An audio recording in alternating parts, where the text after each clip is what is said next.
and welcome to Centurions Corner, and today we are reviewing another Power Ranger. So this is the second one now heading onto the shelf and onto the channel itself, and it's the Yellow Ranger. It's the only ones I can find at the moment. The red, blue and black are quite hard to get hold of, and even these ones, to be honest, are quite hard to get hold of. So yeah, the original Yellow Ranger, looking pretty cool here in the nice kind of packaging again. Nice picture on the side. Really vibrant yellow to match the actual Power Ranger itself all over. Another little image on the side here. On the back we've got another render of the Yellow Ranger around back to the front again. So yeah, really nice box. Nice to still see an open display for a change. So I guess without further ado, let's crack this bad girl open.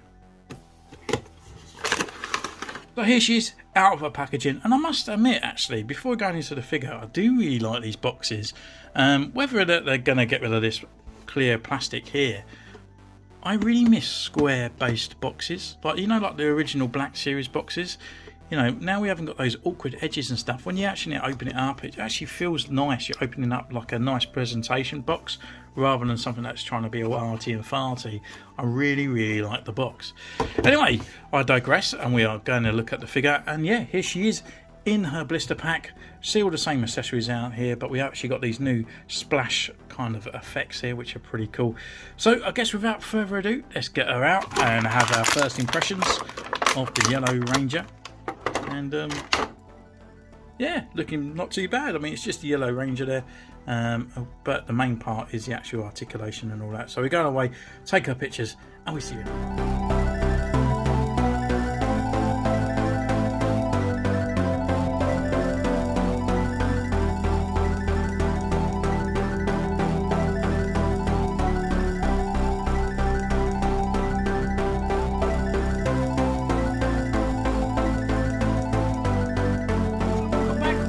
Put her for her paces, and what can I say about this figure? Well, exactly the same like the Pink Ranger, to be honest, apart from minus in the skirt. She's fantastic. Again, alternative head, alternative hands, blast effects, twin daggers here and a holster.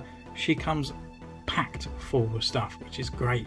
The articulation again is exactly the same, so yeah, really good kudos here. So yeah, she comes with these two little daggers, done in a really nice silver metallic there. It's really nice and glossy. You can actually still see the actual tiger sort of coin inside there, with the handles as well, all ribbed. And then you even got these little stud parts around the top of the handles.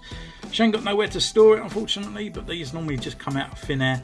And these have the blast effects, so they actually got a little hole somewhere. They're a little bit hard to find, and you just slide it in. And they kind of sort of just peg in just enough that you can actually put it onto like a baddie. We're bringing Mr. Trooper in here, so you can do that, so it kind of looks like an effect that he's been hit. So yeah, really cool. And you actually got two of those for each dagger, which is great. They got little holes here. I thought they might be able to connect, but they don't. But I think again it's supposed to be like the cannon parts when it actually fits onto the bow to make the Mighty Morphin power cannon thing. So yeah, good to have. The other accessory that she comes with is obviously a little blaster here, done in again in the sort of cheap glossy red plastic. This one here is, the other one was silver, this one's actually done in white, and as you can see it's a little bit oversprayed on there, and it does look cheaply done, but it stores into a holster, looking pretty cool, and actually fits better than the other one. She comes with alternative hands, so we've got ones that are kind of sort of grippy hands here, and this one is slightly different. It's actually more of a grippy hand again, but more trigger finger rather than sort of holding it for the other hand. They all come with a hinge as well, and this one we've got like a slap hand or a salute or kind of posing hand as well. So yeah, all hinged, so looking pretty cool.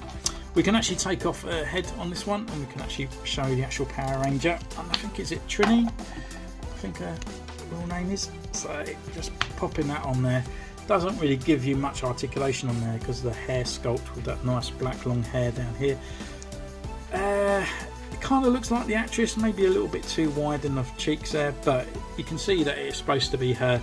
But yeah, it's pretty cool. And actually most of these heads can actually work with Marvel Legends as well, so if you're looking for like alternative sort of civilian heads, it does actually work. So popping that off, we put a sort of mask helmet back on. With super strength will come and out. There we go. Oh, that was on there. So we can put that onto the ball joint here, and we've got our Power Ranger back. Helmet is slightly a bit different to the pink one, and we actually got less articulation here. So left, right is fine, but looking down, that's all you got, and looking back, that's all you got on there. The chin really digs into that really quite soon, to be honest with you. Arm rotation all the way around, comes up to this far. Rotation at the elbow on a 90-degree elbow bend, should I say. Rotation at the wrist, and it's also on a hinge there. We've got diaphragm swivel and sort of a little bit of crunch there, back and forth. And then we've got an actual crunch that comes all the way down this far, and a crunch that goes back. You can actually even hear the crunch as well. Legs can come up this far, forward, back, upper thigh rotation there. We've got a double knee joint. We've got a swivel at the boot cut, and it's also on a hinge. So yeah, all in all, really good articulation. A little bit better than the Pink Ranger for the legs wise, but the helmet, it kind of subsides, so it's kind of like a alternative around on that one. So yeah, again, a really cool figure, and really going to the sculpt. So with the helmet with the tiger's mark on there, we've got a little bit of sculpt at there, nice gloss, got the silver teeth on there, silver nose, and the silver sort of mouthpiece on there, nice gloss black on the visor. And that's pretty much it. Going down, we've got all the yellow and the white, and then use enough white as well. We haven't got the yellow bleeding through, which is good. Down on here on the Harley Quinn kind of gloves, again we've got that kind of tiger coin in there on the belt, looking great. And then going down to the legs, and then just to the boots, got nice bits of sort of like crinkles down there, all sculpted in. So yeah, pretty cool. So glad to put it on the shelf. So we have two Power Rangers now. We have this one, and now we also have pink, which is pretty cool. And just a size comparison, as you might have missed the Pink Ranger one, if not, I'll do a little bit more in depth, but this is the size of them to a standard Stormtrooper, and this is what I would say is a standard female. And we have Padme, so as you can see, she does look quite small. And then we do have a Spider-Man here for a Marvel Legends sort of size comparison, so as you can see, he's actually a lot taller than the rest.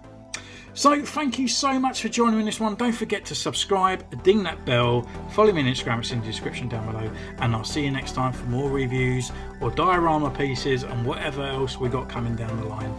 So until next time, take care, bye.